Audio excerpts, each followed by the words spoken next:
यानी बार बार सर्च करते जाना ही रिसर्च करना है। वो ज्ञानी जो है वो शायद अधूरा ज्ञान होगा उसका जो वो ये कह दे कि ये जो मेरा काम है ये अब आखिरी है और अब इसके बाद कोई नया इसमें काम नहीं हो सकता। रिसर्च हमेशा एक ऐसी चीज होती है जिसमें उस फैक्ट के साथ ही फिर अगले 5 साल के बाद हो सकता है उसमें फिर कोई नया फैक्ट आ जाए, क्योंकि टाइम और स्पेस के साथ ट्रुथ बदलता है, सत्य जो है वो बदलता है जब समय बदलता है। तो इसीलिए आपको कहीं ना कहीं अपने आंसर्स और सॉल्यूशंस के सर्च के लिए एक प्रोसेस की तरफ गुजरना पड़ता है जिसको हम रिसर्च कहते हैं। A quest towards truth seeking, कहीं ना कहीं सत्य की खोज और उसके लिए जो हमारी उथल पुथल है, हमारी जो लड़ाई है, उसको भी हम रिसर्च कहते हैं। A quest towards truth seeking। अब मुझे याद आता है वो दौर, समझ लीजिए कि कितना कठिन दौर रहा होगा जब एक समय में जैसे कि एक बना भी दिया गया यही आवरण रिसर्च में कि जो भी पाश्चात्य कंसेप्ट्स हैं, जो भी बाहर के लोगों ने कंट्रीब्यूशन किया है वो सबसे अल्टीमेट ट्रूथ है, यहाँ पर तो कभी रिसर्च हुआ ही नहीं था, ठीक है। तो लेकिन वहाँ की भी प्रॉब्लम्स को समझिए। शायद आप लोग दूसरे डिसिप्लिन्स के होंगे लेकिन कहीं ना कहीं कल्चरल इनलाइटनमेंट या रेनेसां जैसा शब्द जो है आपने सुना होगा कभी न कभी, कि ज्ञान का उदय भी वेस्टर्न यूरोप में किस परेशानियों से होकर गुजरा, क्योंकि धर्म का जो है वो इतना ज्यादा कंट्रोल था, चर्च की जो अथॉरिटी थी इतनी स्ट्रांग थी वेस्टर्न यूरोप में कि वो लोगों ने धर्म को कभी भी पब्लिक और प्राइवेट में डिवाइड नहीं किया था। जैसे संविधान कहता है कि आपका अपना जो धर्म है उसको आप प्रैक्टिस कर सकते हैं और दूसरे धर्मों को आपको पब्लिक प्लेस पे रिस्पेक्ट देनी, वैसा कुछ नहीं। चर्च जो बता रहा है केवल वही सत्य है, चर्च जो कह रहा है वही आपके जीवन का भी सार है। यानी चाहे सोशल हो मैटर्स या पॉलिटिकल मैटर्स या इकोनॉमिक मैटर्स, हर तरह की चीजों में आपके चर्च का पूरा इंटरफेरेंस था। वो डार्क एज कहा जाता है उसको, ठीक है, अंधकार का दौर था वो। और ऐसे ऐसे नाटक भी लिखे गए हमारे यहाँ भी उस समय कि जब तक हम उस अंधकार से नहीं निकलेंगे, और वो अंधकार से निकलने के लिए शिक्षा, क्योंकि हम शिक्षा कहते हैं कि ये टॉर्च बियरर है, ये एक मशाल है ना। जिस तरह से अम्बेडकर भी कहते हैं कि शिक्षित हो, संगठित हो और संघर्ष करो, तो शिक्षा ही वो है रास्ता जिससे हम अपनी दुर्बलताओं को दूर कर सकते हैं।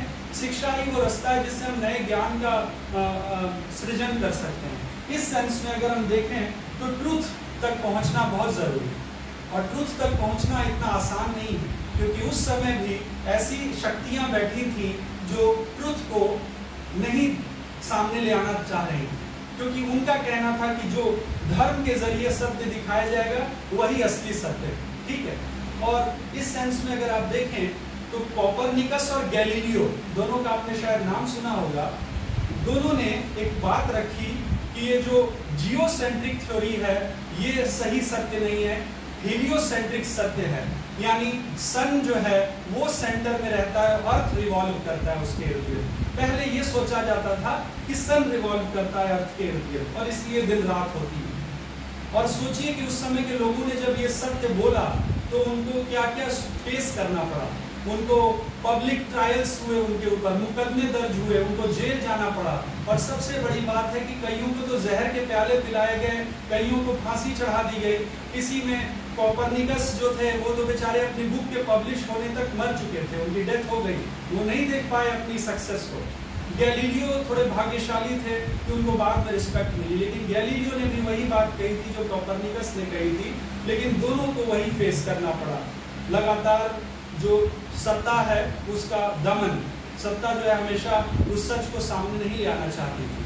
तो इसका मतलब है कि रिसर्च जो है वो इतनी आसान चीज नहीं है। फाहयान और हुएनसांग यहाँ पर क्यों आए, मेगास्थनीज यहाँ पर क्यों आया, या दूसरे लोग यहाँ पर क्यों आए, कहीं ना कहीं उनको अपनी सभ्यता में कुछ ऐसी कमियां दिखाई दी थी जो उन्हें यहाँ की धरती पर पूरी हुई जाके। ज्ञान जो है वो पूर्ण तब होता है जब आप ट्रेवल करते हैं। ज्ञान वो नहीं है जहाँ पर आप केवल किताब खोले, पढ़े और ज्ञान कंप्लीट हो गया। एक रिसर्चर को एक्सप्लोरेटिव स्टडी करने के लिए ट्रेवल भी करना पड़ता है। एटलीस्ट आपको अपने रिसर्च एरिया में जाना पड़ता है, जिसको हम पार्टिसिपेंट ऑब्जर्वेशन कहते हैं, जिसमें आप जाकर एक शोध प्रश्न बना के अपने, और सबसे बड़ी बात है कि इंटरव्यू शेड्यूल बना के आप रिसर्च करते हैं और उससे फिर आप अपने सॉल्यूशन तक पहुंचते हैं, रिस्पोंडेंट से क्वेश्चंस पूछते हैं और उनके आंसर पाते हैं। तो फील्ड में जाना तो बहुत ज़रूरी है, और इसीलिए it is a quest towards truth seeking. ठीक है,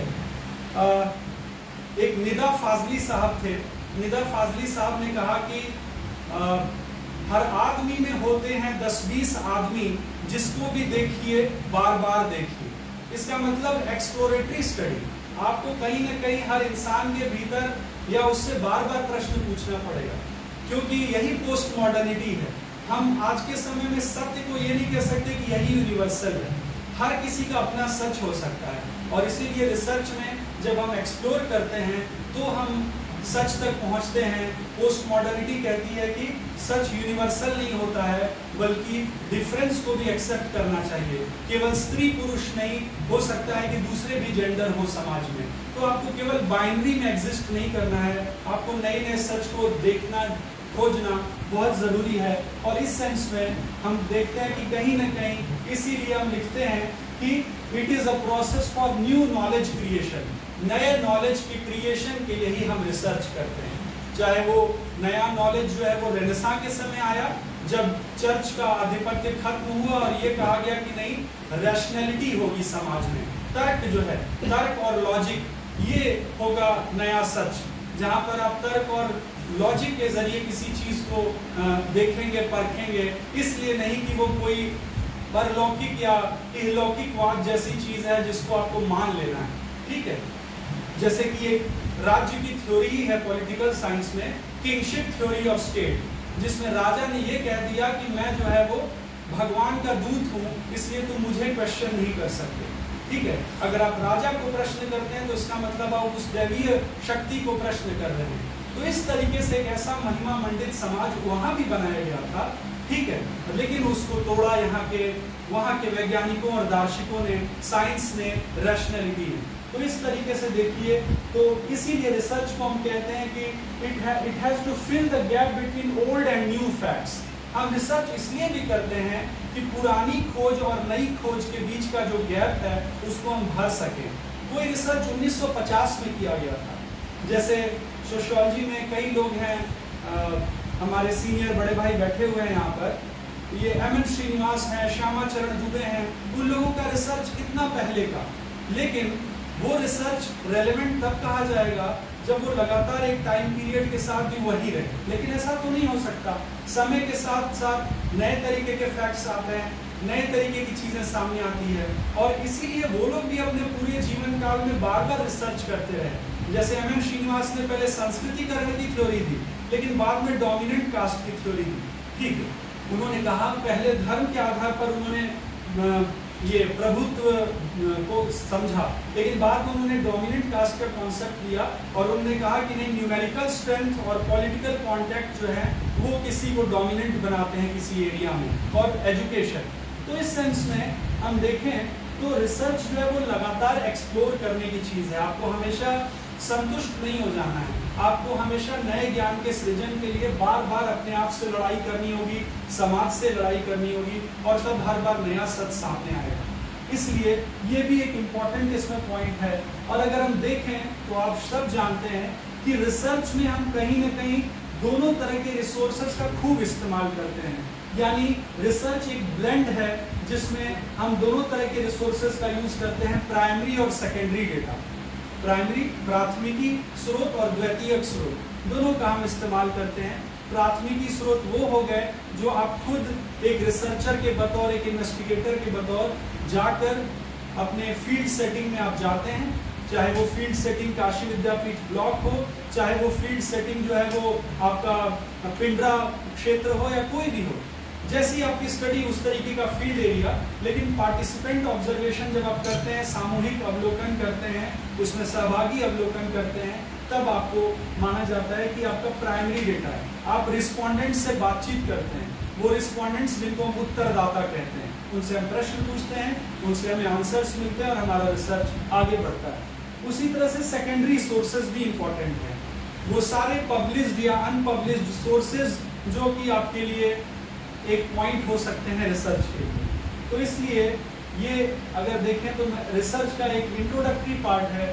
डेटा के सोर्सेज के बारे में बात करें तो हमेशा ही रिसर्च की जो रिलायबिलिटी है वो डिपेंड करती है कि आप अपने रिसोर्सेज का कितना बेहतर इस्तेमाल करते हैं।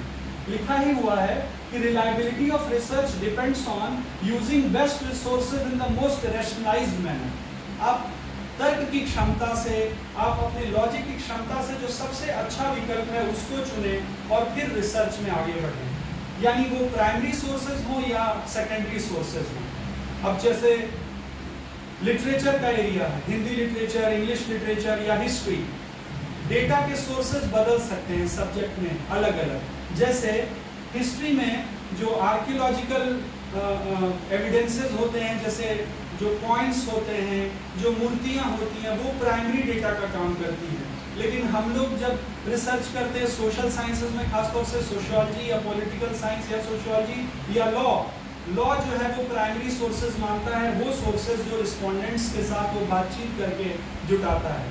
ये सारी चीज़ें जो हिस्ट्री कहती है वो उनके लिए सेकेंडरी सोर्सेज हो जाते हैं। लेकिन हिस्ट्री के लिए वही प्राथमिकी स्रोत हैं, जो शिलालेख मिलते हैं, जो स्तंभ मिलते हैं, जो भित्ति चित्र मिलते हैं, वॉल पेंटिंग्स जो मिलती है अशोक के काल में या किसी के भी काल में। तो इस तरीके से डेटा का जो सोर्स है आप कौन सा इस्तेमाल कर रहे हैं, आपकी किस तरह की रिसर्च है, वो हिस्टोरिकल रिसर्च है या एक्सपेरिमेंटल रिसर्च है। एक्सपेरिमेंटल रिसर्च होगी तो आपको वेरिएबल्स बहुत ही संतुलित वे में सेलेक्ट करना पड़ता है, और जैसा हम कहते हैं कि साइंटिफिक रिसर्च जो है वो कंट्रोल्ड होता है। जैसे कि एक कमरे के अंदर हम चीज़ों को कंट्रोल कर सकते हैं। जैसे आप लेबोरेटरी में जब एंटर करते हैं तो उस लेबोरेटरी के अंदर जो एक्सपेरिमेंट होते हैं उसमें बहुत ही कंट्रोल्ड एक्सपेरिमेंट होता है। लेकिन जो सोशल साइंसेस का एरिया है, जो मानव विज्ञान है, जहाँ हम सोसाइटी के भीतर जाते हैं, वो कहीं ना कहीं उतना कंट्रोल्ड नहीं होता है, वो अनकंट्रोल्ड होता है, क्योंकि ह्यूमन इमोशंस को कंट्रोल करके हम नहीं रख सकते हैं। और हर दिन एक जैसा हम सोचें ये भी नहीं सही है। जैसे कि एक ग्रीक फिलोसफर ने कहा है